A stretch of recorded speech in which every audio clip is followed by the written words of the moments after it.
Okay, so let's start by bowing in.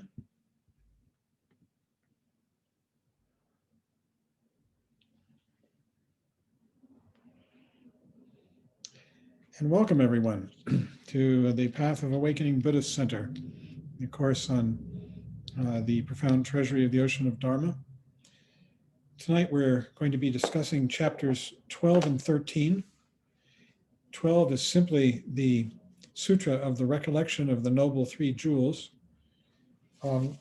This is a sutra which became part of the meal chants at seminary where these talks were all given. And I thought we would start tonight by chanting it. I'm going to put it up on screen and we can chant it together. Unfortunately, everybody's going to have to be muted. Otherwise, we'd have sheer cacophony with this many people, with the way Zoom sound works. But we can all chant it on our own. And I'll lead it.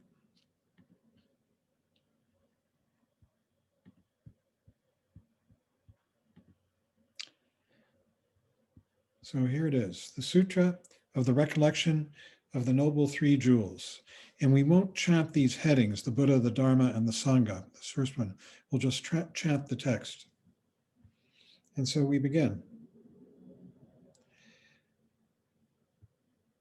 I prostrate to the Omniscient One, thus the Buddha, Bhagavat, Tathagata, Arhat, Samyak Sambuddha, the learned and virtuous one, the Sugata, the knower of the worlds, the charioteer and tamer of beings, the unsurpassable one, the teacher of devas and humans, is the Buddha Bhagavat. The Tathagata is in accord with all merit. He does not waste the roots of virtue. He is completely ornamented with all patience. He is the basis of the treasures of merit. He is adorned with the excellent minor marks. He blossoms with the flowers of the major marks. His activity is timely and appropriate. Seeing him, he is without disharmony. He brings true joy to those who long with faith. His knowledge cannot be overpowered. His strengths cannot be challenged. He is the teacher of all sentient beings. He is the father of bodhisattvas. He is the king of noble ones. He is the guide of those who journey to the city of nirvana. He possesses immeasurable wisdom. He possesses inconceivable confidence. His speech is completely pure. His melody is pleasing. One never has enough of seeing him. His form is incomparable. He is not stained by the realm of desire. He is not stained by the realm of form. He is not affected by the formless realm. He is completely liberated from suffering. He is completely and utterly liberated from the skandhas. The dhatus have no hold on him. His ayatanas are controlled. He has completely cut the knots. He is completely liberated from extreme torment. He is liberated from craving. He has crossed over the river. He is perfected in all wisdoms.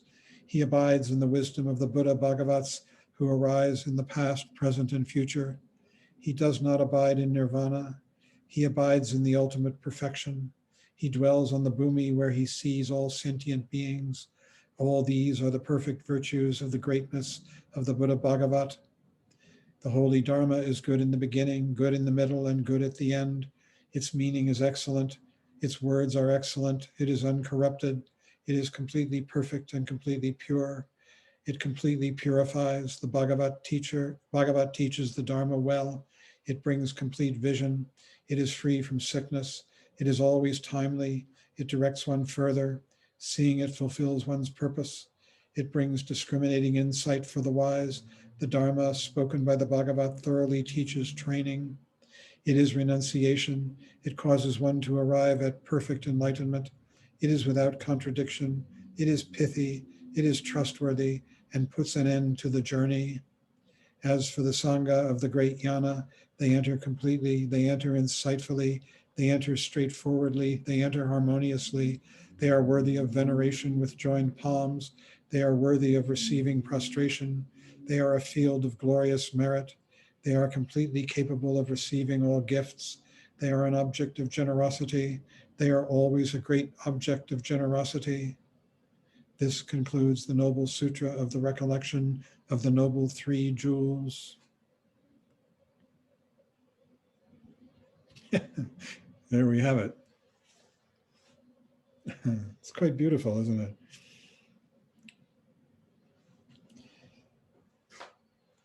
So tonight we're going to be discussing the first of the three jewels as it's described in this sutra, which is the Buddha. Just some background, historical background. The Buddha was born, as near as anybody knows, somewhere around 560 BCE, for the Christian era, and died around 480. He was born in northern India and in the area what's roughly now called the province of Bihar. At this time, it's good to keep in mind there were no countries. There were just areas of cultural dominion and of, military control too, that changed all the time.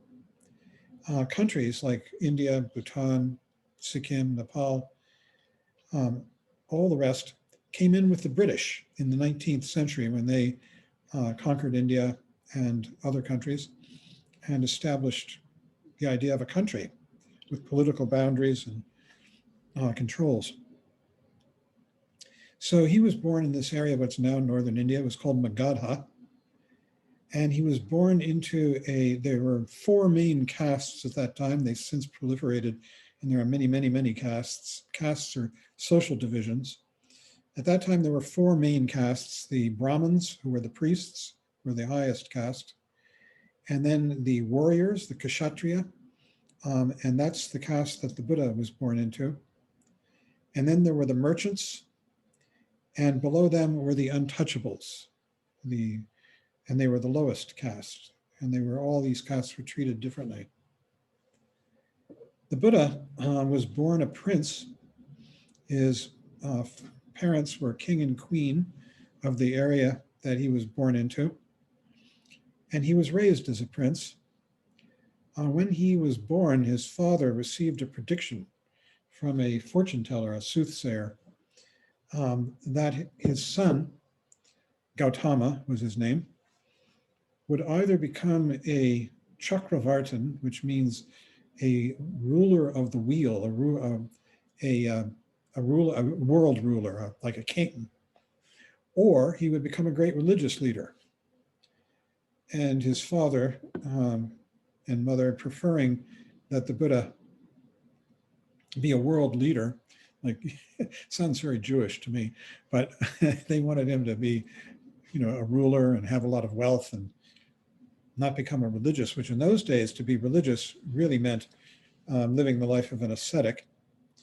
And so what they did was they kept him within the palace compound so that he wouldn't see the kind of things that motivate you to tread the path to religion. And he grew up, married, had a son, and had never been outside the walls of the palace, which was quite a large compound, evidently, an area. But one day, his curiosity got the better of him, and he asked his charioteer to take him outside the walls. And when he did, he saw the four sights of suffering. He saw people, he saw a corpse. He saw people who were ill and dying. He saw people who were toiling in the fields. That's four: ill, dying, dead, and toiling. And those are the four major forms of suffering. And these inspired him to leave the palace.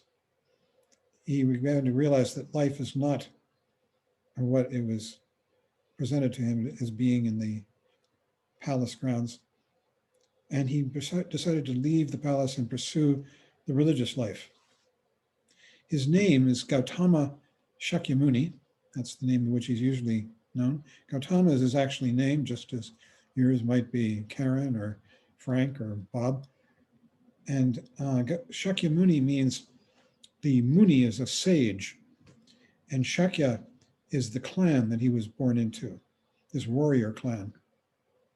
So he's the sage of the Shakya clan. So he left the compound and set out to pursue the religious life. And his history over the next 10 or 15 years was one of practicing, finding people who could teach him how to practice different forms of meditation, which were all concentrations, focusing on an object, achieving trance states, as well as austerities. And he ate little, performed austerities like sitting on beds of nails, walking through live coals, and becoming completely emaciated. And none of this worked. And finally, after some period of years, he realized that nothing was working. And so he had, by this time, practiced such austerities that he was emaciated, he was skeletal. And if you see iconographic depictions of him at this time of his life, he looks like a walking skeleton with just clothes with skin. And he decided to take sustenance, and a young girl gave him milk and honey, it said. And he then began to practice a different form of meditation, the kind of meditation that we practice now, which is awareness meditation. And he sat down, supposedly the story has it, under a tree in what's now Bodh Gaya, just outside of the modern city of Gaya. It was a peepal tree.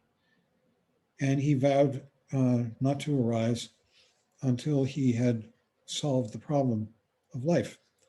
And he sat there through the watches of the night, and he was visited by Mara, who's going to come up who was in this chant, and his daughters, who are all tempters, and they represent temptations, different kinds. And there are 4 principal Maras, male and female, and they're mentioned in the Sutra as well, and we'll go through them. And he resisted their wiles, and in the last watch of the night, he achieved enlightenment. Now, if you go to India today, and you go to Bodh Gaya, it's south of the city of Gaya, there's a huge, relatively huge stupa. A stupa is there are many stupas in India. It's a structure that was built to house the relics of the Buddha's body, bones and fingernails and whatever was left. And these are objects of veneration. In Tibet, they're called chertens. In China and Japan, well, they're called pagodas, and you've perhaps seen pagodas. And these are stupas. Now, of course, they ran out of relics of the Buddha's body at some point, and the stupa itself became a symbolic representation of the Buddha. If you go to India today and you go to Bodh Gaya, there's a large stupa there, and that is that's Bodh Gaya means the Gaya of awakening, and it commemorates where he achieved enlightenment. People come there from all over to worship, to venerate him. It's quite a sight. There are tons of poverty. Bihar is one of the, if not the poorest provinces of India. And so there's continual begging going on all around it.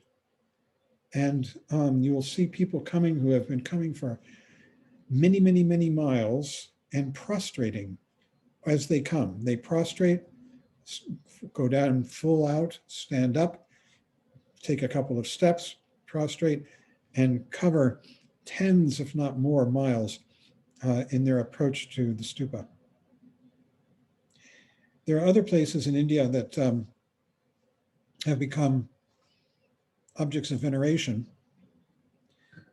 A lot of them quite recently. The reason being, in the 11th century, there was a Muslim invasion of India, and the Muslims conquered, from Persia, conquered northern India and established the Mughal dynasty. And the Muslims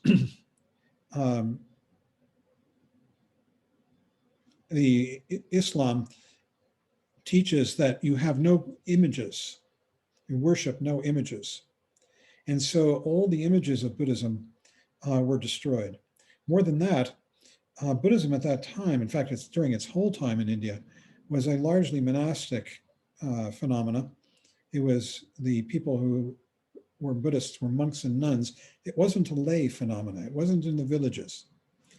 If you wanted to be a Buddhist, you became a monk or a nun, and you went to a monastery or one of the great universities. There were 3 great universities in India that grew up during the Christian era. The most famous is Nalanda, which is also just north of Bodh Gaya in India. And there were 2 others, Kapalivastu and Odantapuri. And Nalanda supposedly held 10,000 people at its height. And of course, what this meant was that these were easy targets for the Muslims and to destroy an alien religion, what they regarded as an alien religion. And so these monasteries were destroyed and the universities were destroyed, and Buddhism was effectively wiped off the face of India in the 1000s. But by this time, it had already migrated, starting probably in about the 3rd century BC, when it went to Ceylon, and then over the centuries from Ceylon through Southeast Asia, Burma, Thailand, Cambodia, Laos, and Vietnam, and Indonesia. And at the same time, around the time of Christ, it went to China. It had a hard entry into China, largely because of the linguistic barrier. It was very difficult to translate and understand Sanskrit for Chinese because the languages are so vastly different. But after 400 years or so, the Chinese had some really terrific translators, and they got it down and stopped making mistakes. And from China, it went in the 6th century to Korea and also to Japan. It had also gone to Tibet. Tibet. It went to Tibet in about the 7th century, got an early start in Tibet, and got really firmly established in the 8th century when Padmasambhava went to Tibet. And there was a great king who was a great patron of Buddhism. His name was Trisong Detsen. And from there, Tibet, starting in about the 11th century AD, it went to Mongolia. And that's a story in itself. Now, the Buddha lived, as I said, from about 560 to 480. And when he died at a place called, what's the name of it? Kapalivastu. He was born in a place called Lumbini. And what happened was that in about early 1980s, Trungpa Rinpoche wanted to do a pilgrimage to India to visit the holy places, most of which are places where the Buddha was born, died, taught, performed different things. And I was in the travel business. And so he asked me to plan out this trip, and I went over and basically did the pilgrimage and planned it out. It never happened because the next year, the head of the Kagyu sect, the Karmapa, died. And there was a ceremony held for him in Sikkim, Rumtek. And Trungpa Rinpoche took a lot of his students over for that ceremony, and the trip to India never happened. But I saw a number of these places, sites of the Buddha's life, which were quite interesting. I went to Lumbini, where the Buddha was born. His mother, myth has it, stood and placed her hand on a tree, the trunk of a tree, and that tree is still there, and gave birth to him through her side. When I went there, it's just over the border of northern India into Nepal. And I went there in a car with a driver and a translator. We arrived, and there was a Shaivite, that means a Shiva temple, taken care of by an old man. And there was one, what what they're called, these monoliths that were created by the great Emperor Ashoka. They're called the Ashokan pillars. They were put all over India. He lived in about the 3rd century BC, around 250. And he was a great Buddhist and very devoted. And he erected pillars with inscriptions all over India. And there was one in Lumbini.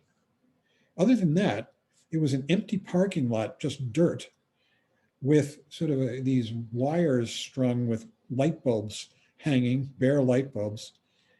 And that's it. No one there. This Shiva priest, Shaivite priest, and not a soul. Now, evidently, it has been built up and turned into quite a pilgrimage spot and tourist attraction. And there are temples from Japanese Buddhists and Thai and Laotian and all kinds of Buddhists all around the place. And it's quite a sight. In any event, the Buddha lived for roughly 60 years plus in India, mostly with his monks. And he traveled with them. They had no place to stay for a long time. And so they were constantly traveling and begging. That's the way they made their living. That was what monks did during his time.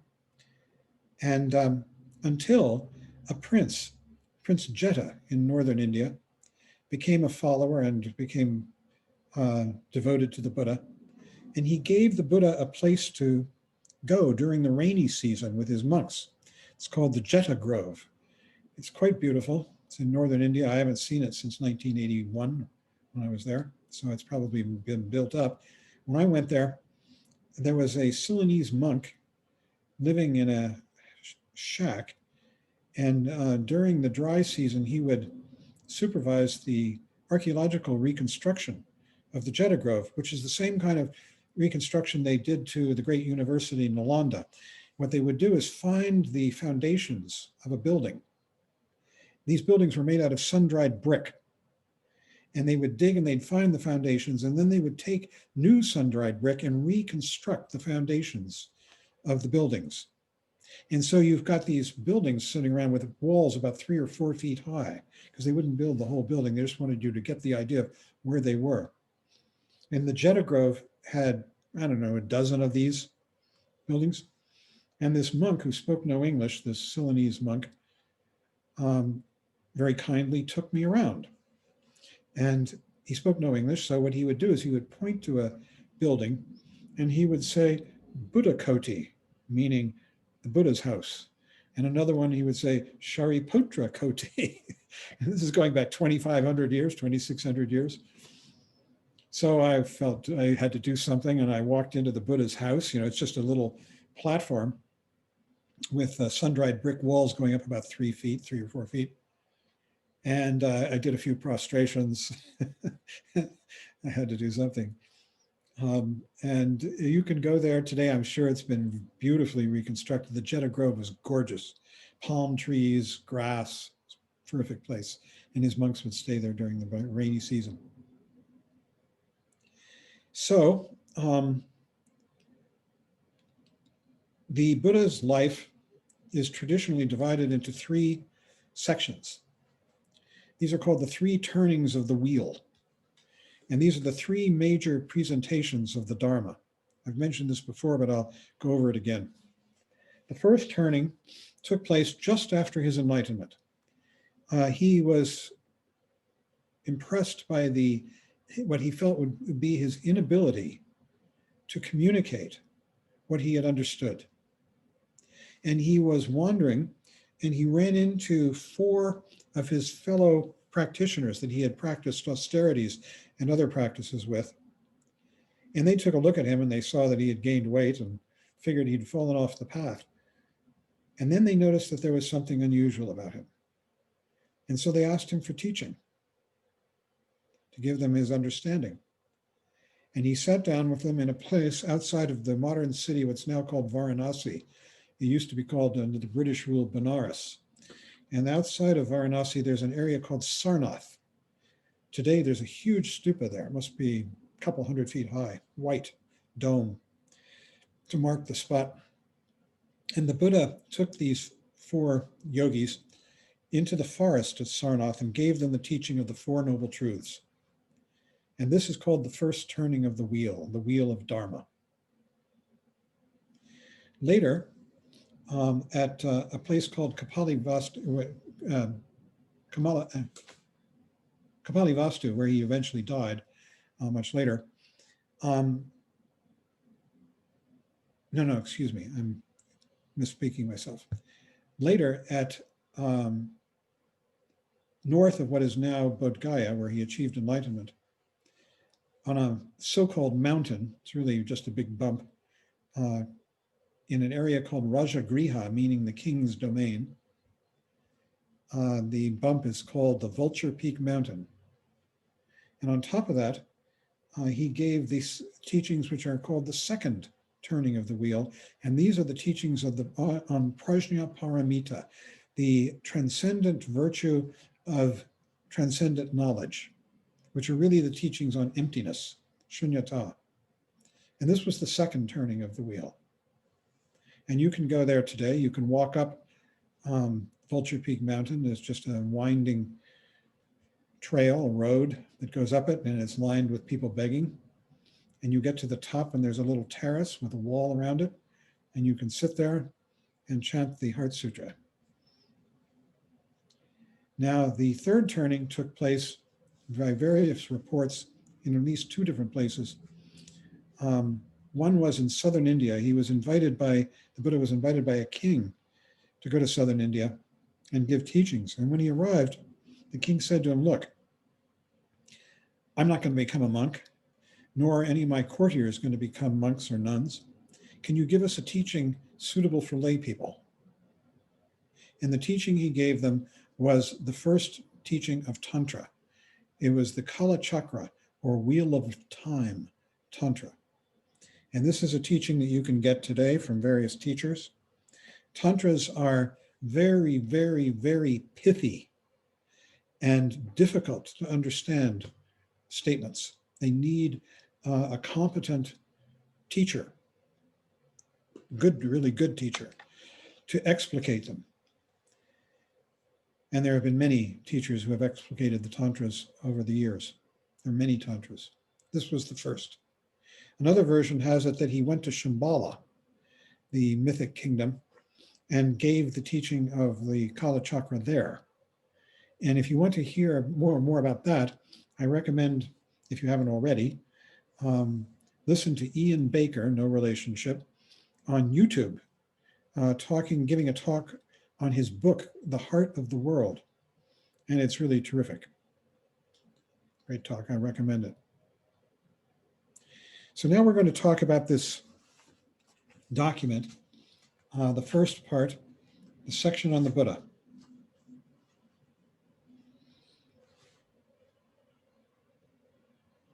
So the word Buddha literally means awakened one. Someone who is awoken from the sleep of samsaric perceptions.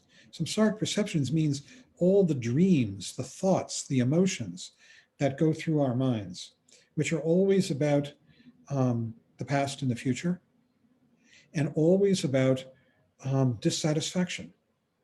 And in fact, the first noble truth that the Buddha taught at Sarnath was the truth of suffering, and the word for suffering, dukkha, is often translated as dissatisfaction.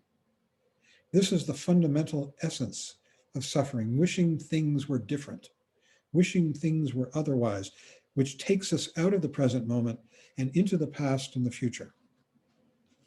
When you think about the past, you're usually thinking about it in terms of what you would like to have happen in the future or what you would like to avoid in the future.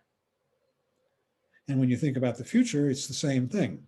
So there was a great psychoanalyst, I've mentioned this before, Fritz Perls, who said all thoughts about the past are actually about the future, which is a very Buddhist take. So the Buddha awoke from these dreams, these errors, and they are errors, because any dream, any thought about the past and the future is a very arbitrary selecting out of a tiny fragment of what was actually experienced in that moment, just as if you know, you were to try and describe this moment, the words would just be so narrow, so small. And that's what the dreams are. And we get stuck in them and we repeat them over and over again, which is really what is meant by being caught in the karmic chain. Because when we think about these dreams, as we do repeatedly over and over again, they tell us you have to do this, you should avoid that, you should like the other, you should hate this. That's what the dreams are telling us. And this is the enslavement to karma. It's the slavery of these dreams. And the Buddha freed himself from these. He awoke from the sleep of these samsaric perceptions. These errors, Trungpa Rinpoche points out, have not changed over the centuries since the time of the Buddha. It's the same psychological problem that we are dealing with today. And in this regard, our journey is very similar to his.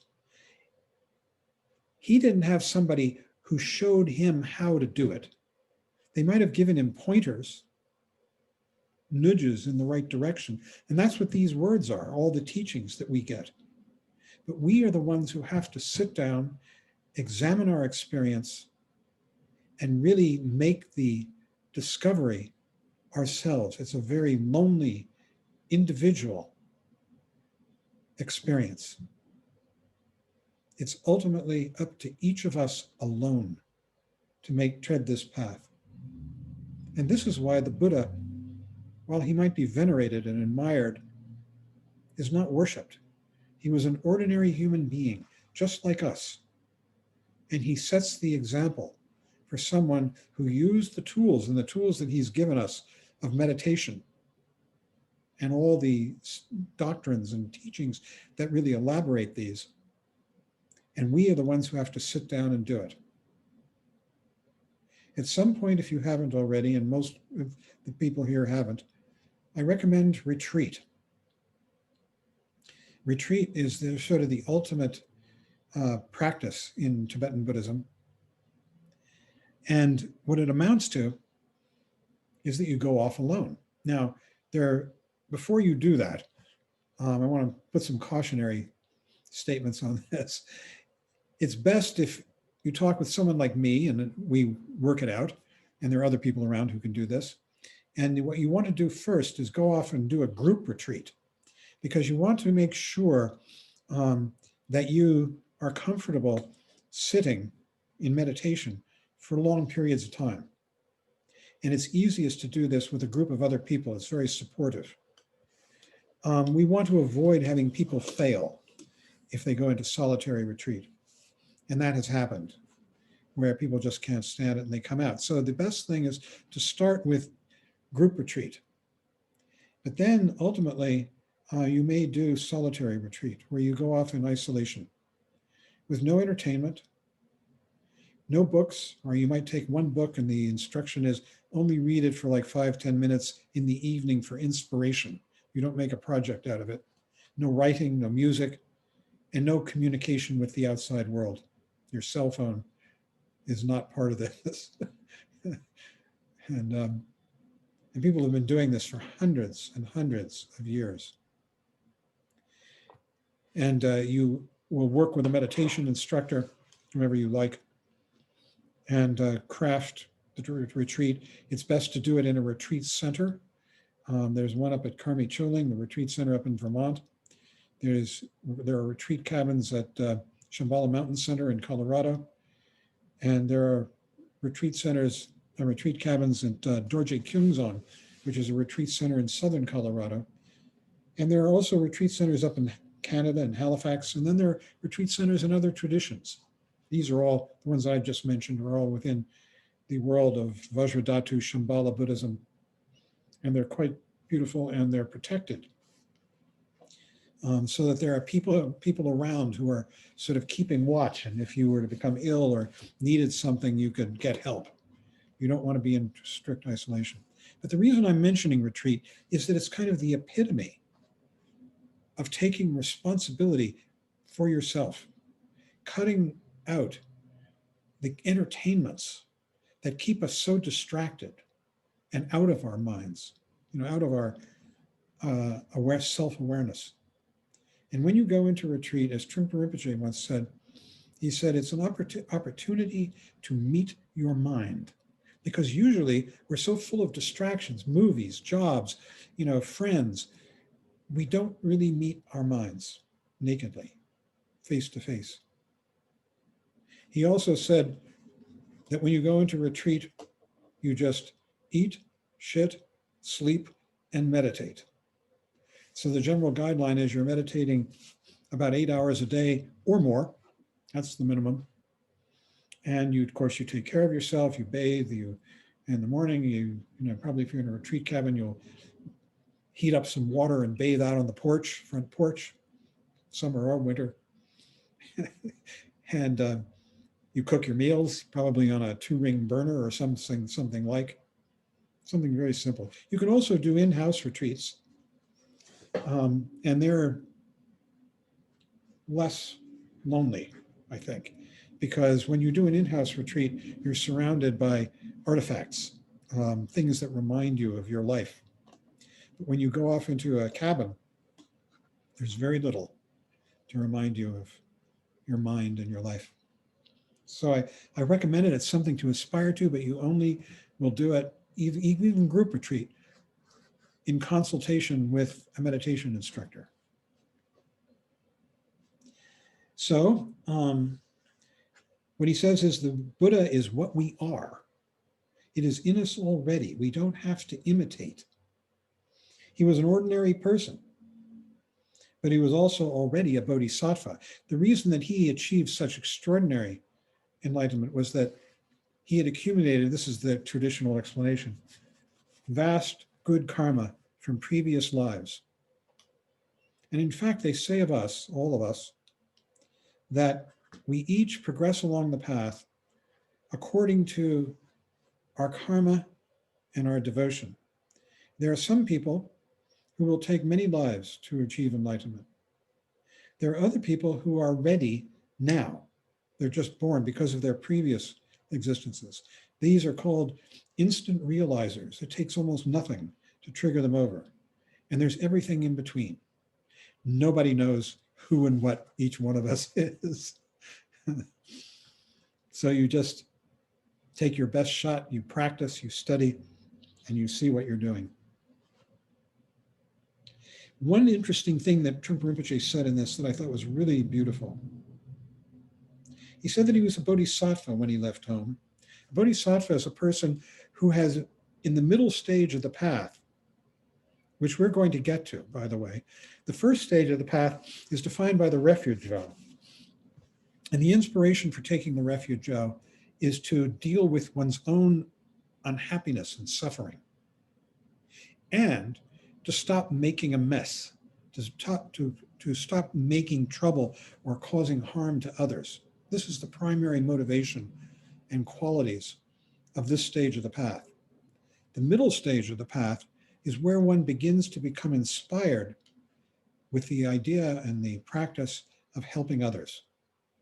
And what Trungpa Rinpoche said, and you can adopt this mentality now, was that when the Buddha sat beneath the tree, he wasn't doing it purely for himself. He was doing it for others.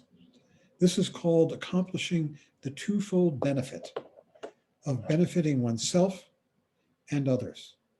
And it's a marvelous motivation to bear in mind that when you sit down to meditate, you are doing it not only for yourself, but for others, because it makes you a better human being, more accurate, more open-hearted, more compassionate, kinder, more communicative, more present for others.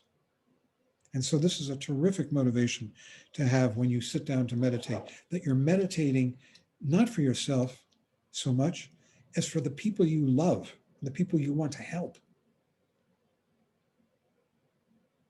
You might think about that when you try it next time. It's easy to forget, interesting to remember.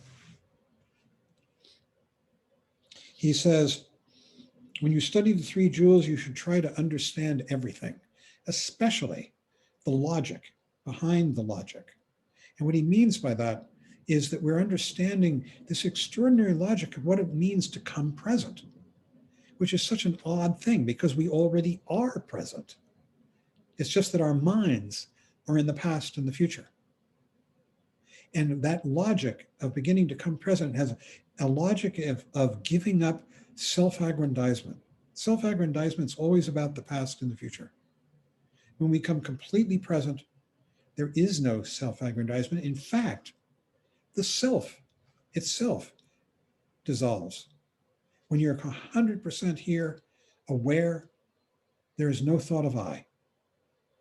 As soon as I happens, there's a separation.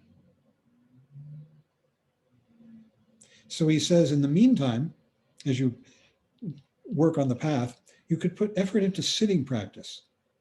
And then this beautiful statement, you should realize that there is tremendous love and affection coming from the lineage. The adoration and love of a teacher for a practicing student is limitless and always tender. What a beautiful statement.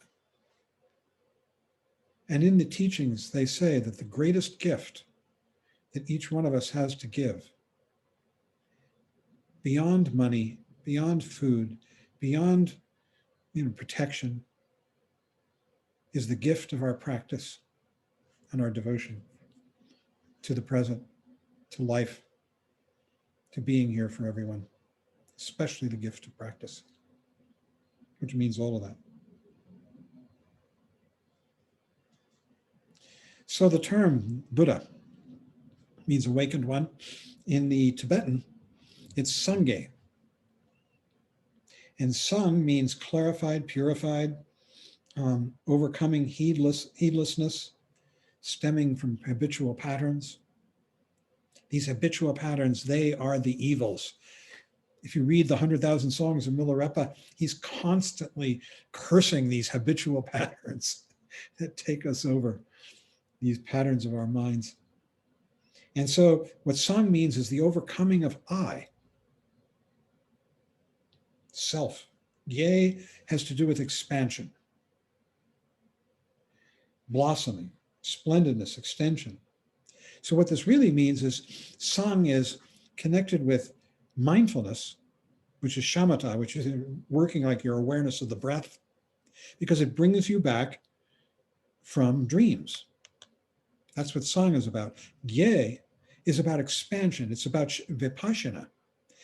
When vipassana meditation, we expand our awareness out and we rest in this space, the space of time and location around us, the space that is constantly filling and in which appearances, phenomena, sights, sounds, smells, tastes, bodily sensations, and thoughts are arising and passing away in this space.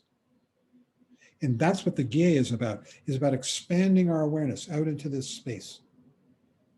So the Sang is coming back from dreams, and the Gye is being awake, aware, here. And that's what the Buddha is, Sangye.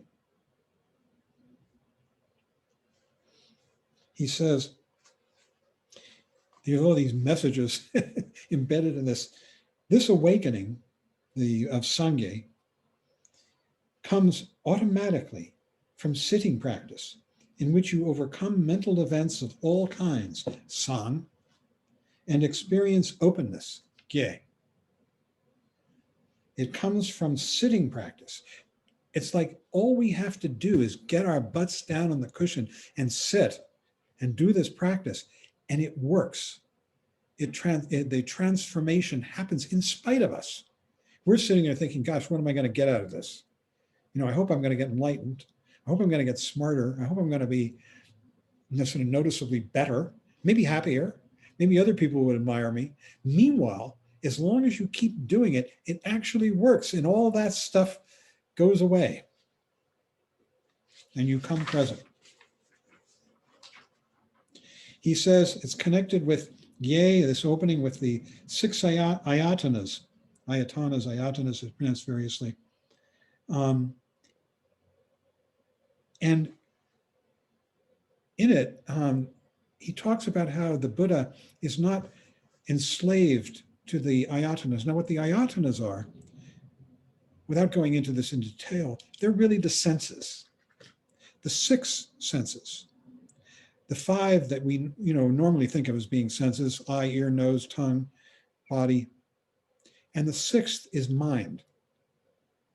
So the ayatanas are the organ and the object that it perceives. And the organ is the eye, perceiving visual forms; the ear, hearing sounds; the nose, smelling smells; the taste, perceiving, the tongue, perceiving tastes. And finally, there are those, and then there's the body with its sensing physical sensations. And then the mind is a perceiving organ that sees the mental events. So these are the ayatanas. He's free from them. And what that means, that he's free from them, he's not enslaved. We see things, oh, I'd like that piece of roast beef. Oh, I don't like that person who's just walking down the street to me there, my enemy. And we're enslaved to the ayatanas. They trigger us into dream. The Buddha sees everything completely awake. Simple. This is why we are enjoined in meditation practice to simply see these objects that are arising and passing away in the space of the present moment, without judgment, without purposefulness, like I'm going to use them. And that especially, and it's the most difficult of all, to apply that to thought, to just see the thoughts as they arise and pass away, the ayatanas, without getting trapped, that particular ayatana, because they're so seductive, these thoughts. We see them, we let them go. Digyal Khyentse Rinpoche was a great teacher and a close friend of Trungpa Rinpoche. In one of his writings, and I repeat this because I loved it so much, he said, you watch your thoughts like an old person watching children at play. You're not involved. You don't affect them. They don't affect you. You're just watching them. Then it says, he has these names, the Bhagavat. Bhagavat means the one who has conquered the 4 Maras, Chom Den Te in Tibetan. Chom is conquering, Den means possessing, and here he's possessing the power of wakefulness, and De means gone beyond. So the Bhagavat, he's gone beyond, conquered the 4 Maras, these temptations, and is wakeful. He's awake. What are the 4 Maras? They are the Devaputra Mara, which is, Devaputra was the son of the gods. He was the son of the gods, and he represents the pursuit of pleasure. Very seductive. We pursue pleasure in so many ways, through the senses. The Klesha Mara is the seduction into klesha. The kleshas are passion, aggression, jealousy, pride, feeling of poverty. These are the 6 realms. And they seduce us. How do they seduce us? They are so entertaining. They constantly reaffirm the existence of I, this person who's suffering. I'm proud of myself, or I'm full of aggression. I hate that person. And the purpose of it all is to keep the game of I alive. That conversation between I and other, which is just a fiction. It's a conversation that is over as soon as it's over. And so this is Klesha Mara, thought patterns and daydreams, which can become evil demons. Entertainment, that's the key word here. We're entertaining ourselves, even when it's painful. It's a form of entertainment. It keeps this whole game going. Finally, the 3rd one is Skandamara. These skandhas are the 5 constituents of ego. We've gone over them before. They are form, the first one, feeling, the second, perception, impulse, the third, the karmic accumulations in concept, the fourth, and the fifth is called consciousness, and what it really has to do with the full-blown development of ego and dreams, the dreams of the realms, the God realm, the hell realm, the animal realm, the human realm, and so forth. And then finally, the fourth one is Yamamara, which is the fear of death, which is so powerful and so motivates us to avoid death, to try and stay healthy, to prolong our lives. But the fact of the matter is that death is with us all the time, in small ways and large. And it's not to be feared. This is what the teachings tell us, that it really represents change. And change is the very essence of what it is to be a sentient being. And I always tell this story, David Chadwick, who wrote recently about, what was it, Val? He wrote about, the past. Alan Watts. Right, he wrote about Alan Watts, who just, about his death. And, but David Chadwick also wrote a book about Suzuki Roshi, the master of Zen Center. And he describes asking Roshi, what is the essence of Buddhism? Not expecting to get a simple answer. And Roshi just said, everything changes. Death and birth are happening every instant. Physical death and birth are just regarded as a grosser example. Meanwhile, consciousness continues. Awareness. So he's the Tathagata. These are the epithets of the Buddha, the names. Gata means gone. Those of you who've chanted the Heart Sutra, when they hear the gate, gate, gone, gone, that's the same word. Tata means like that or thus, he says. Usually it's translated as it is. Tatata is suchness. It's the very essence of things as they are in reality, not as we hope or fear them to be. So the Tathagata is the one who has gone to thusness, or gone to as it is, gone to reality. And there were hundreds and thousands of Buddhas before Shakyamuni Buddha. He's just the latest. You got to realize Buddhists take a big view. This has been going on for eons, yugas, millennia, infinite amounts of time. And there have been hundreds of thousands of Buddhas before Shakyamuni. He is our Buddha, because in every age, in every realm, a Buddha appears called forth by the needs and obscurations of the sentient beings. That's us. And by the way, sentient being is a code word for unenlightened people. Sentient beings. When I'm taking notes on teachings, I just abbreviate it, SBS. It's everywhere in the teachings. We are they. And this is an interesting statement. I've never actually come across this. For another Buddha to appear, the world has to die and be reborn again. It is very simple. The world exhausts itself, then there is a period of gap, then the world begins again in the same way as before. Dead or not, the world is a trick. Meaning we create worlds. And when we do, we create the suffering, the pleasure, and we invite the Muni, the sage. If you look at the wheel of life and you see the 6 realms, often, not always, there is a person in robes standing just outside the realm or within it, and that's the Muni of that particular realm, the sage of the hell realm or of the God realm or whichever.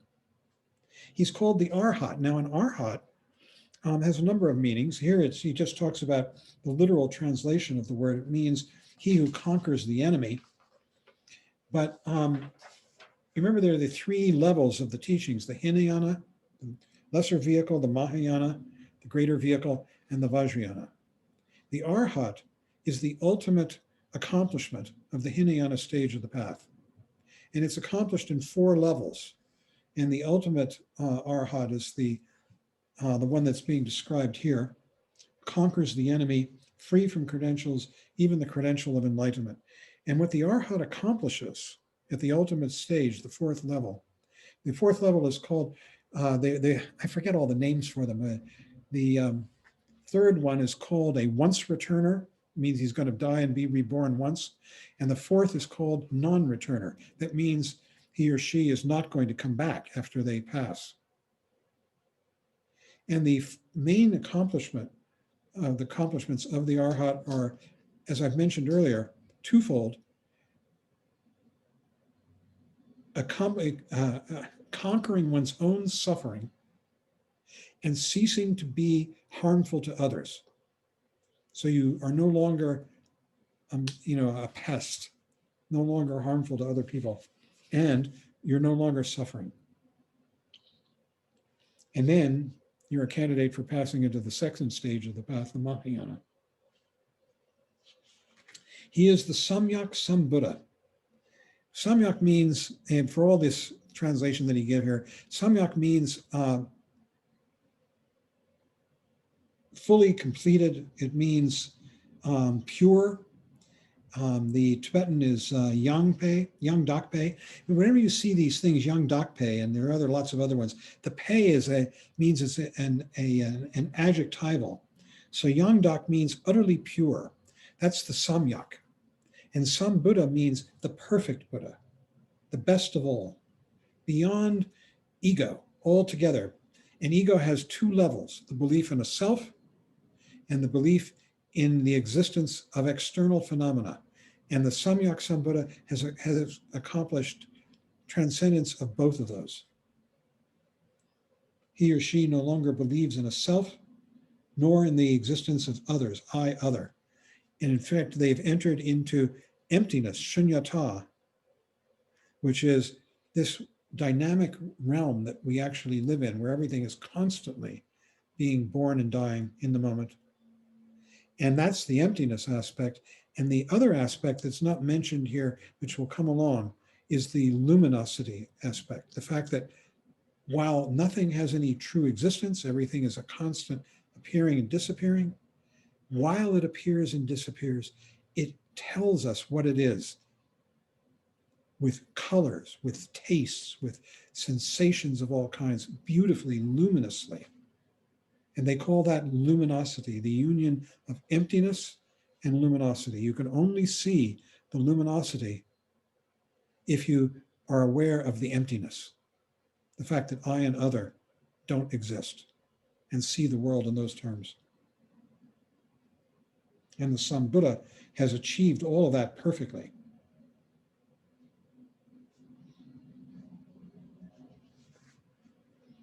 Yeah, in the Tibetan, it's called the Dzogpe Sangye. Sangye, you remember, is Buddha.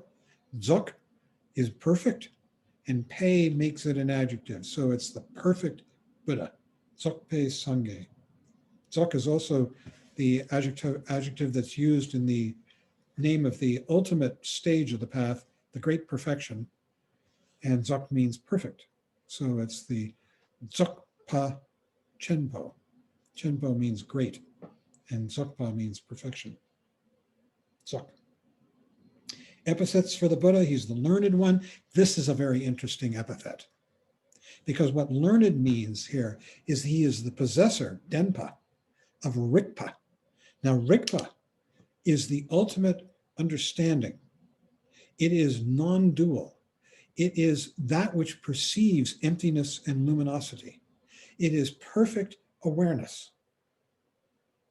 And often people experience this in flashes. Sometimes a teacher can communicate it to a student, Rigpa. And once they have, a student begins to take Rigpa as the path. Instead of trying to improve themselves, what they're doing is coming back into just sheer open awareness, Rigpa, of the present moment. The term is, in Sanskrit, it's vidya. It means seeing, pure seeing. And so the Buddha Is the learned one, the virtuous one? That's a translation of he possesses Rigpa, the intelligence of the Buddha. It says, I love this too. He's the Shapsu Denpa, the one who possesses feet, meaning the one who's able to walk the path. So Shapsu Denpa. We could all aspire to be Shapsu Denpas. And then there are the 8 superior ways of seeing. These are the same as the Eightfold Noble Path. Superior ways of seeing. This refers again to Vipassana, which I mentioned earlier. This is the ability to come completely present and be aware in the space. That is Vipassana. It's called superior seeing. And these are the 8 qualities of superior seeing.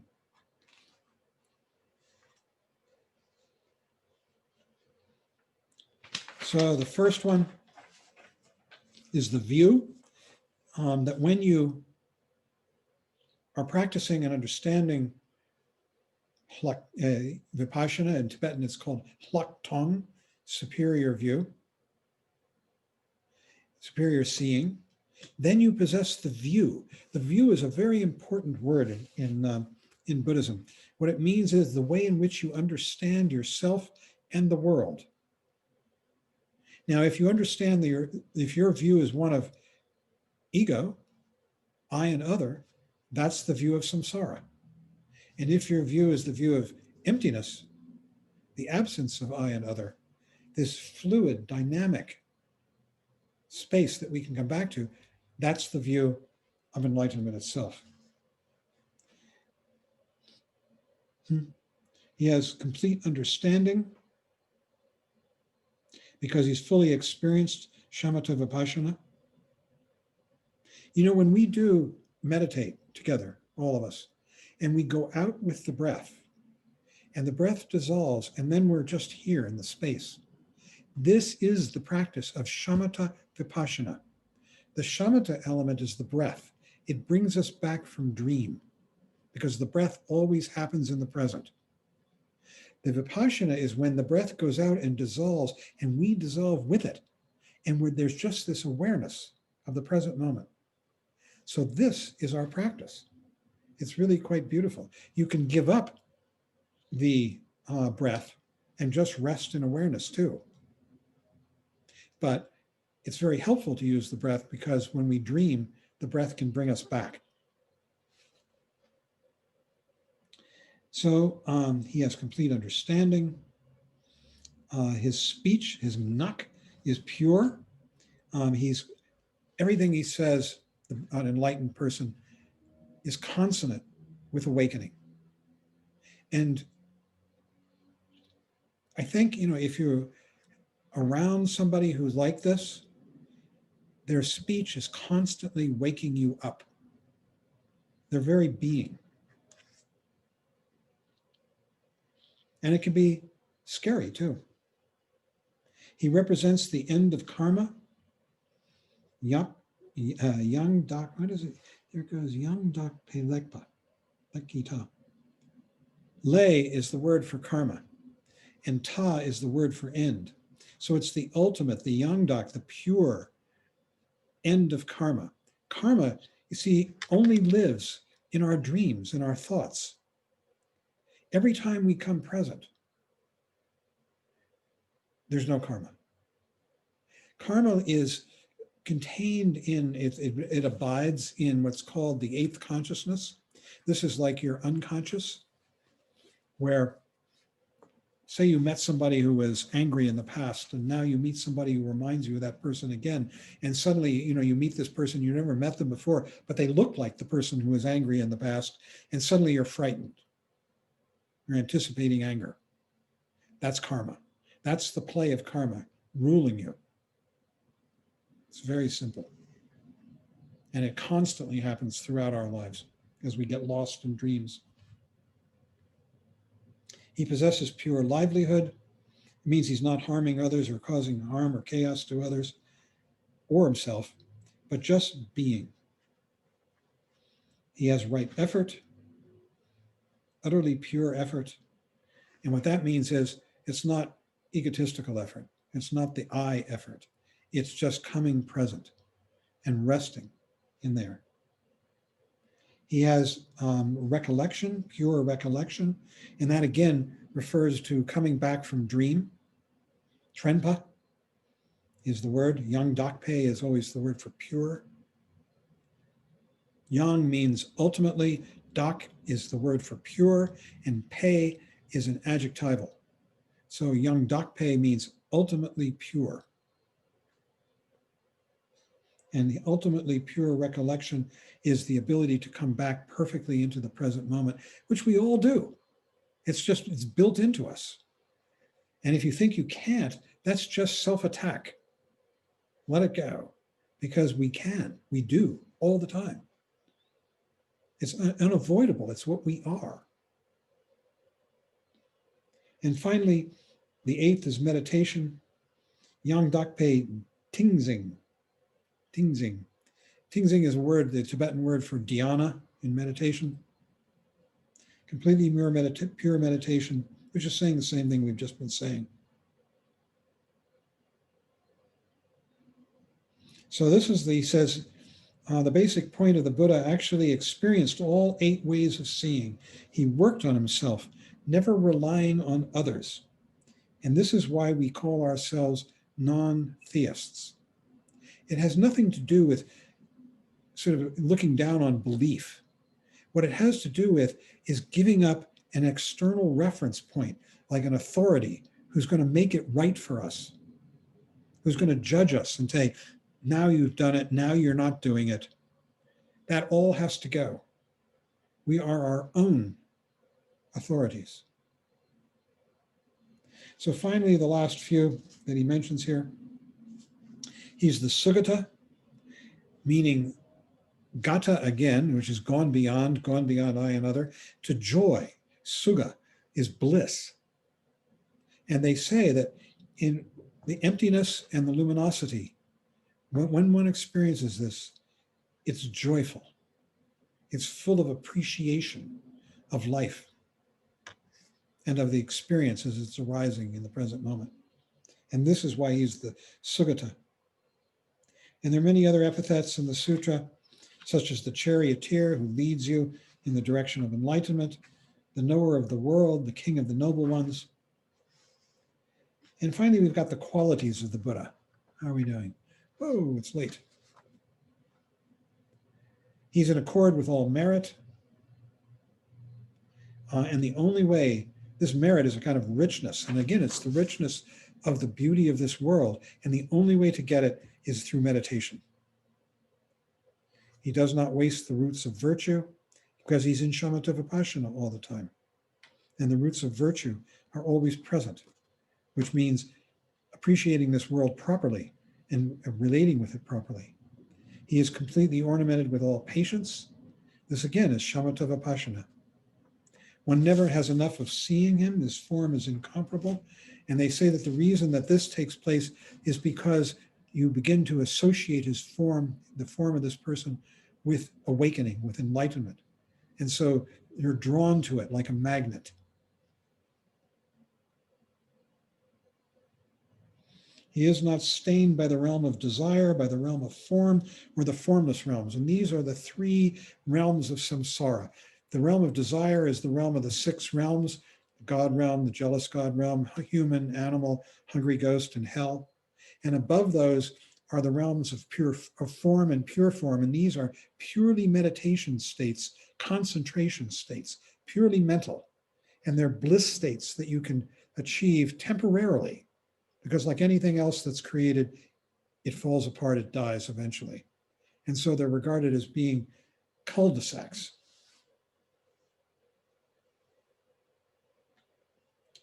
The dhatus have no hold on him. We've already discussed that. That means the senses.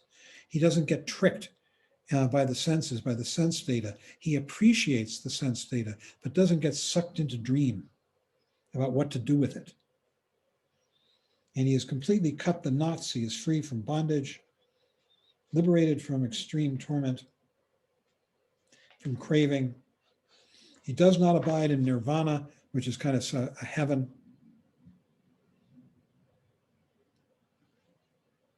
He's working with all sentient beings. And what Rinpoche says is, in fact, he's still with us. And we just see all this. We see this as virtues of gold and diamonds. And when we develop them in ourselves, we don't self-proclaim. It's just there. So I'm going to stop at this point. It's a lot tonight. And we can have a discussion if you like. So unmute yourself if you've got something to say, and maybe Barry and Laura can help me identify people who might want to speak.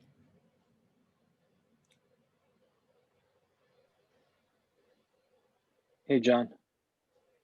Okay, Fred. How do you, could you say more about this joyous Buddhist state, you know, particularly like with the current environment where like samsara is so strong? Yeah. You could be joyous even in this state. But joy is seen as sort of an advanced state of the path, but it's still a stage, and one which is gone beyond. It's the stage of the newly awakened Buddha, you might say, or enlightened person, that they are appreciating emptiness and luminosity and the real world. And it produces great joy. The joy is not the joy of having escaped, although that comes earlier, having escaped suffering. But the joy at the more advanced stage of the path is simply the sheer beauty of the world as it arises and passes away in this present moment. It's communicating this gorgeous, these are the dhatus, the eyes, the ears, the sense data, and the mind. And they say that luminosity and joy are in union. Eventually, like everything else, you get used to it. And then you become much more settled, more matter of fact, supposedly. This is the description of the path. The last stage of the path, it might amuse you. I haven't told you this already. You know, we go through these different stages, and the ultimate stage is the stage of the great perfection or of Mahamudra, depending on which tradition you're in. And beyond that, there's a stage which people say there's a question of whether or not it's even Buddhist. And Trungpa Rinpoche said it's called old dog. And the practitioner at that level, having gone through all of this stuff, is like an old mangy dog lying in the dirt, swiping away flies with its tail. You've seen it all, you know, you're seeing it all. But, you know, you either at that point disappear into reality, or if you've taken the Bodhisattva vow, you may be coming back to benefit all sentient beings, to help the people who are suffering. The Dalai Lama has come back 14 times.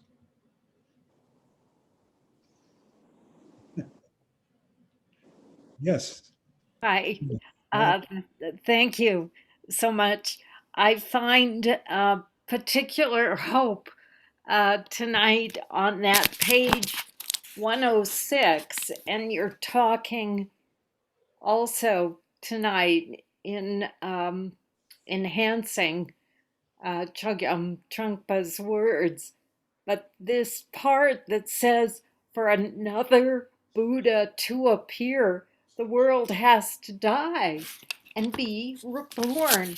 And so I'm thinking, well, maybe there's a purpose to COVID and everything we're going through. We're getting used to this world. Well, So maybe. I wish he were here to explain that, or somebody else was, because there are many levels of ways you can interpret that. You know, when you achieve enlightenment, you give up worlds, the worlds that are described in the three realms, you know, the formless, form, and realm of desire, and within the realm of desire, the 6 realms. These are worlds. There are interpretations. When you're born as an animal, you live in an animal world, you know. When you're born as a god, you live in the god realm, and you see everything you see is beautiful, you know, and gorgeous. And perhaps it means that. I don't know. It's kind of a conundrum, isn't it? Perhaps that's what he meant when the worlds disappear, and then you're going to find a new Buddha. I don't know. Maybe we can find some other teacher to explicate that for us. Peter has a question, I think.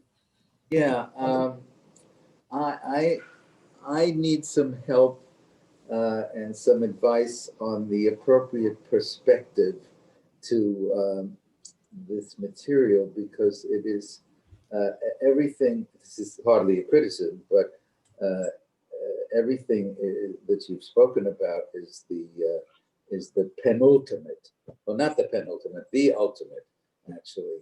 And it's almost, you know, how does myself, a poor struggling mortal,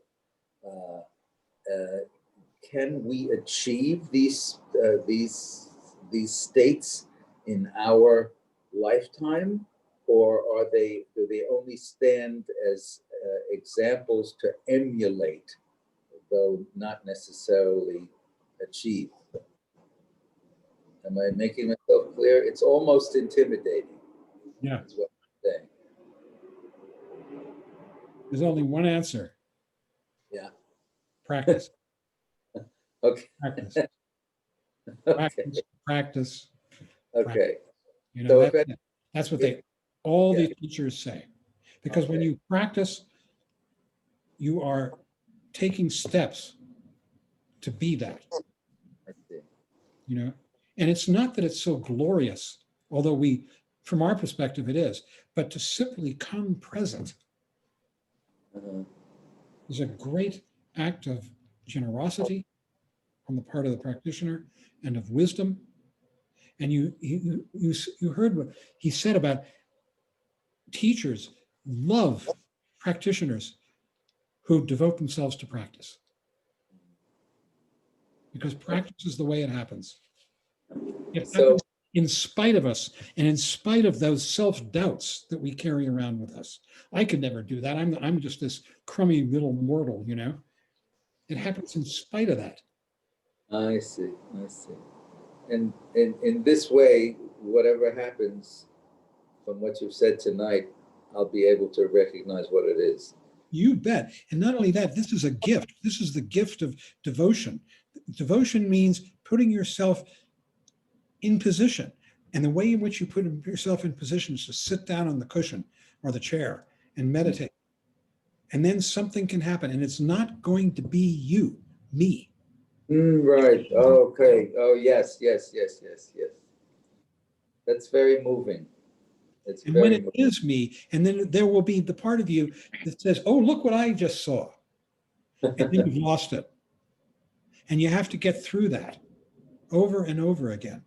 Because the mind is constantly saying, yes, I just had a flash of emptiness, of shunyata. Ooh, how can I get that back? And then you are back in suffering. Yes. So the practice, putting yourself in the practice, is allowing the gift of the lineage to come through to you. It's your own intelligence, but we block it with our self-acquisition, our self-aggrandizement. Absolutely. Yes. Thank you. Yeah, it's very touching. That's very touching. I think Tony is asking something. Yeah. Hi, John. Thank you very much for this evening. My question is, how does everything changes relate to a statement I've seen from Trungpa Rinpoche before, that nothing happens? Yeah. That's great. That's terrific, Tony. Yeah. I mean, I've heard that statement so many times, nothing happens. It's like this. It's a fundamental conundrum of the teachings. And you might go someday, if you haven't already, to a tantric teaching, a Vajrayana teaching. And in the beginning, you'll be doing chants, right? You know, there are different kinds of chants and devotional chants and things like this. One of the chants that I always liked, it's just very short. It says this: nothing exists, and yet things arise. Things arise, and yet they don't exist. That's the union of luminosity and emptiness. Mm. You see that because nothing exists, everything that is seeming, you know, this gesture, it's gone before it even happened. You know, it's just, but it's communicating luminously. These words, a taste of your dinner, you know, whatever it might be. Thank you. And it does it because it's changing, it's disappearing as it arises. Everything changes. It's the way of the world. It's the way everything that we experience comes into being and goes out of it instantaneously, so that you can't even point to what it was that came into being. It's already gone. Except in dream, memory, thought. Does that help? Things arise. Thank you. Nothing exists, and yet things arise. Things arise, and yet they don't exist. It's a great. It kind of sounds like a little bit like quantum-y, like quantum physics. You know, things pop out. They show themselves and then they pop back out of existence. Kind of sounds like that, you know. It's there, but it's really not there, you know. I'll take your word for it. I know so little of quantum physics. I just know. Yeah. What Yeah, little it seems very consonant with Buddhist thought. Mark, did you have something? Or was it just? Not in particular, really. Well, I was thinking of, is it Thich Nhat Hanh, who talks about impermanence, the Vietnamese from Vietnam? Sure, I'm sure he does. And he talks about what a blessing it is. And I don't know if that's really related to what we're talking about, but well, I think it is. And he talks about how with impermanence, everything is possible. So we look at him and go, impermanence, I'm going to die. But there's much better things to look at. Like, for instance, we just had a COVID cure that's coming up, or a medication. And all these things become possible because of impermanence. Anyway. And the impermanence happens in one place only, now. Right. It's always now. Isn't that amazing? I mean, the first time I ever heard Trungpa Rinpoche speak on this subject, a seminar he gave in 1970 in Buffalo, New York, on death. And he talked about how physical death, the end of our lives, is just a grosser example of what's happening every instant. You know, there's the death of this gesture and this word and so forth. And after he finished speaking, a woman raised her hand, and I was 25 and she looked old. And how times change. And she said, how do you know? He made a distinction between a rebirth and reincarnation. Buddhists don't believe in reincarnation. They don't assert that. Reincarnation means that there's an eternal soul that's going to incarnate over and over again, take a body, but that the soul is unchanging and just like a seed inside these different bodies. Buddhists don't say that. Buddhists say it's constant death and rebirth, like dominoes going over. Nothing inheres, and yet there's a continuity in the change. So this woman raised her hand and she said, how do you know there's such a thing as rebirth? Obviously, and what I could hear and everybody could hear was she wanted some kind of, a reassurance that her death wasn't going to be the end. And Rinpoche said, because it's always now. That's how you know there's such a thing as death and rebirth. It's always now. This is it. Everything changes. That's Suzuki Roshi. Everything changes within this space of always now. It's after 9 o'clock. I'm not sure how much longer you want to go. Well, we've got some few more questions. If people want to drop out, we can do that too. But Mary D has a question or a comment. No? Okay, then why don't we end with the dedication of merit? Oh, somebody. Could I ask it? Yeah. When you were talking about this nothing and everything paradox within Buddhism, something that's been coming to my mind a lot is Ulysses, where he defeats this Cyclops, and the Cyclops asks for his name. He says, "I'm nobody," and then the Cyclops says, he's walking around blind, and his brothers come to him. He's like, "Who did this to you?" He's like, "Nobody did this to me," and they don't know how to find the Ulysses, and it's like, I don't know. I just wanted to share that. It reminded me when you were saying that. Thank you. Well, friends, let's close this down. Thank you for being patient. It's a lot to get through tonight. Hold on, I'll put up the dedication of merit, I hope. This is going to look wrong for a second.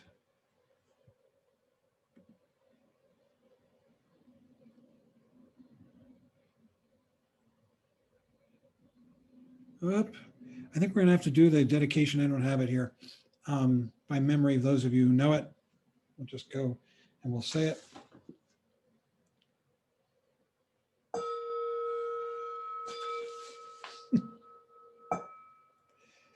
By this merit, may all obtain omniscience. May it defeat the enemy wrongdoing. From the stormy waves of birth, old age, sickness, and death, from the ocean of samsara, may I free all beings. By the confidence of the golden sun of the great east, may the lotus garden of the Rigdon's wisdom bloom. May the dark ignorance of sentient beings be dispelled. May all beings enjoy profound, brilliant glory.